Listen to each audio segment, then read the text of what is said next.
হিংসা করে কখনো অন্যের ক্ষতি করা যায় না। অনেকেই মনে করে হিংসা করে মনে হয় তার ক্ষতি করতে পারবো।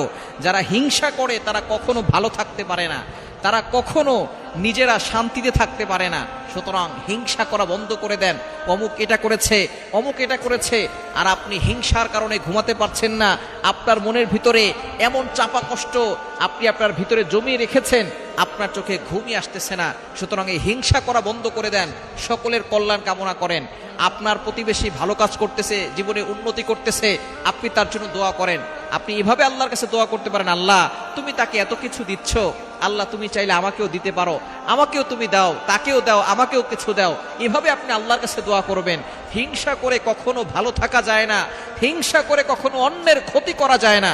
এজন্য আসুন আমরা হিংসা করা থেকে দূরে সরে আসি, তাহলে আমরা সমাজে ভালো থাকতে পারবো, সমাজের মানুষ একসাথে বসবাস করতে পারবো।